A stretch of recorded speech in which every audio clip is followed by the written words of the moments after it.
Veggie Tales, an Easter Carol. Book reading with Mrs. R. The snow has melted. Flowers were blooming. Spring was in the air. The townsfolk were busy getting ready for a special Easter service at St. Bart's Church. Edmund tried to balance on his crutch. He steadied a box of letters and passed an O to his dad. Edmund and his dad, Reverend Gilbert, were putting up a sign to tell everyone about a beautiful new stained glass window at the church. But not everyone cared about seeing the church window. Ebenezer was hard at work making Easter eggs in his factory. All he cared about were the rows of mechanical chickens that laid colorful plastic eggs. Ah, the satisfying fatigue of productivity, Ebenezer giggled. Ebenezer was unhappy when his work was interrupted by unexpected visitors. Mr. Nezer, things are going so well in the factory, Cavis began. Couldn't we close up shop just for Easter? Remember how Grandmother Nezer always brought you to church on Easter Sunday, Reverend Gilbert added. Bah, Ebenezer grumbled. People are always wasting their time sitting in those pews when they could be out buying more eggs. Instead of going to church, I'm going to build a place called Easterland. Then everyone will buy my colored eggs and chocolate bunnies, and we can have an Easter egg hunt every day. Look, I'll put up Easterland right here, and Ebenezer beamed as he plopped down a model of Easterland right on top of St. Bart's Church. Don't you just love it? Well, you can't tear down the church, cried Millward, as the littlest steeple got crunched. Of course I can. This land has been in my family for generations, and we're going to begin building tomorrow morning at 8 o'clock. What'll we do, Dad? Edmund asked as they finished saying their prayers that night. Well, Edmund, we need to have hope, and we need to remember that no matter what happens, God is taking care of us, his dad said. Faith is being sure of what we hope for and certain of what we do not see. Now try to get some sleep and remember that I love you. I will, Dad, Edmund says as he closes his eyes. I love you too. That night, Ebenezer fell asleep right on his plans for Easterland, and just as he began to snore, he was suddenly startled by his grandmother's voice. Ebenezer, wake up! Who's there? Ebenezer asked. He was a little scared. It's me, your grandmother, and you're having a vision. That's like a dream with a point. And you missed it. You have Easter all backwards and upside down. To help you figure it out, you'll receive another visitor at midnight. And then poof, just like that, she was gone. Outside, Cavis and Millward were trying to climb over the gate of Ebenezer's factory. Well, why do we want to break into the factory? Millward asked. We have to get the plans. No plans, no Easterland, Cavis explained. It's just, the last time we borrowed something, it didn't go so well, Millward groaned. Inside the factory, the clock moved towards midnight as Ebenezer once again fell asleep. When the clock struck 12, an egg-shaped music box angel came to life and tapped Ebenezer on the head. Hey! Ebenezer shouted as he tried to figure out who had hit him. My name is Hope, and I am your worst nightmare, the music box angel chuckled as she flittered above his head. Then she grabbed Ebenezer, and out the window they flew. Ebenezer and Hope landed inside St. Bart's Church, where Grandmother Nezer was sitting in the third pew. He rushed to her side and tried to speak to her. Ebenezer, Hope explained, you're not really here. This is Easter past. See that funny-looking little kid sitting next to your grandmother? That's you. Ooh, then that must be the first Easter basket, Ebenezer said as he watched the little boy open one of the eggs. It's empty, the little boy whispered. Yes, just like the tomb in the Easter story, his grandmother explained. At that very moment, sunlight poured through a beautiful stained glass window that showed the birth of Jesus. "That's really a pretty picture," Ebenezer said, "but I don't understand." With that, Hope pulled him away, and they flew right back to the factory. This time, Ebenezer saw himself all grown up. "You called for an inventor?" asked Seymour Schwenk as he walked into the room. "Well, yes, I did. I want to make Easter eggs around the clock. Can you make some mechanical chickens that lay plastic eggs?" "Sure, but Easter's not about plastic eggs," Seymour tried to tell him, but Ebenezer wouldn't listen.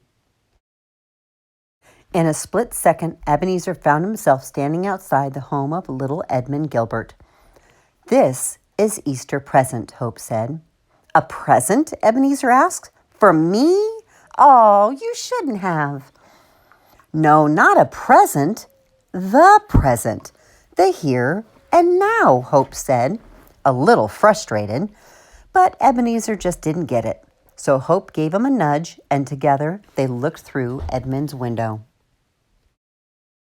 "Mr. Nether just doesn't understand about Easter," Edmund said, as he began to cough. "He's not a bad man. He just doesn't have what we have. He doesn't have the hope that lets us celebrate Easter all year long." But Edmund couldn't continue. His cough got louder and louder. His mom and dad helped him back to bed. Ebenezer turned to Hope and asked, "Just how sick is he?" "Very sick, I'm afraid." Hope touched Ebenezer's coat, and he found himself back in St. Bart's Church. He gazed up at the beautiful stained glass windows, each one a different picture, as Hope began to sing. There's a story that started on Christmas, when a baby was born in the night, and those who came far who followed the star were seeing a heavenly sight.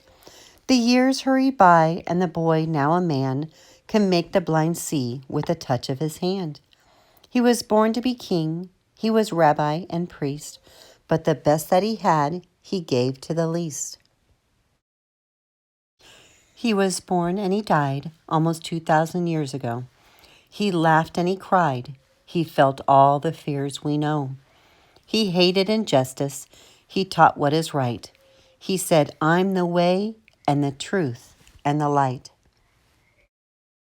His friends soon believed that he was the one, the Savior, Messiah, in fact, God's own Son. But others they doubted, they did not agree. So they took him, they tried him, he died on a tree. "That's how it ends?" Ebenezer asked. "No, Ebenezer," Hope replied and pointed to the very last window. "God has made a way for all who mourn and grieve. Death will never be the end if you just believe. There's nothing to fear, nothing heaven knows, for he died for us to give us life, and to give us hope he rose. If you believe in Jesus and what he did for you, the hope of Easter is life everlasting," Hope told him softly. Ebenezer smiled. "So, this is what Easter's all about," he said. Hope looked down sadly. Of course, some people wish this church had never been here. Crash! Ebenezer jumped as a huge wrecking ball smashed through the first window. Colored glass burst into thousands of tiny pieces.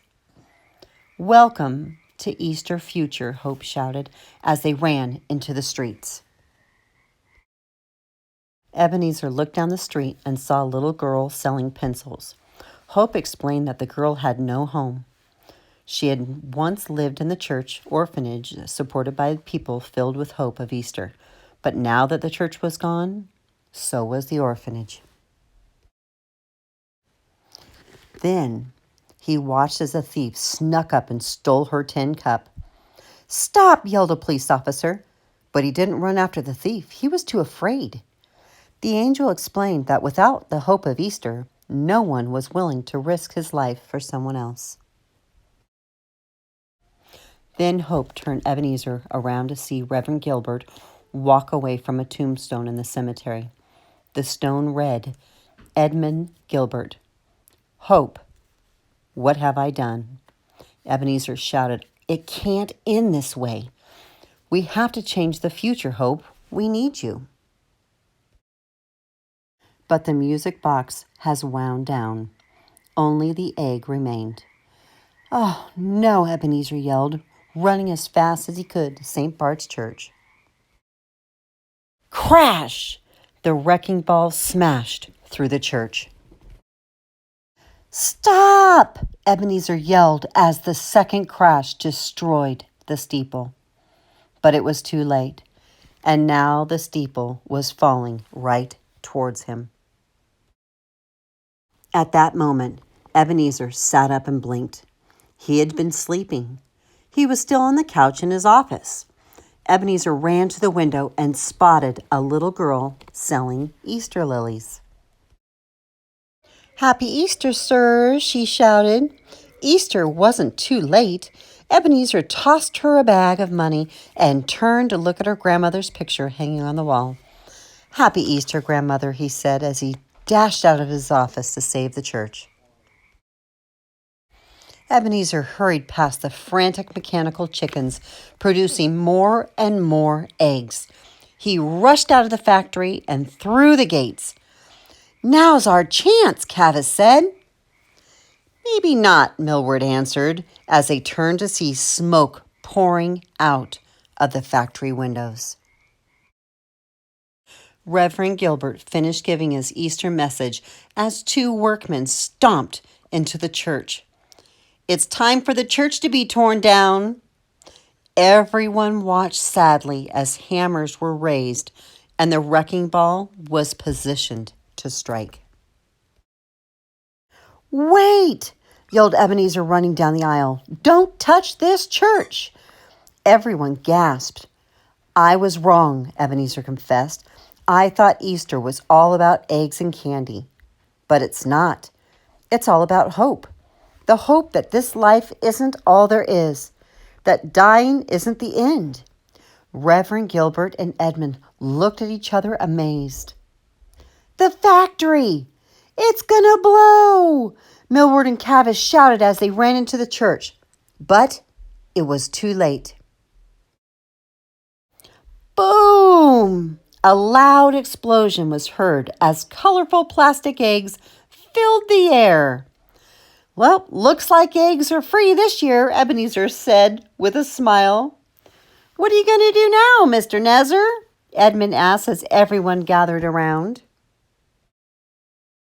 I'll do what matters the most. Whatever money I have left, I'll use to fix up the orphanage. Then I'll make sure you get your medicine, Ebenezer said with a smile. Easter is all about a new beginning, if you believe. That's what my grandmother tried to teach me. There is nothing left to fear, nothing heaven knows, for he died for us to give us life, and to give us hope he rose.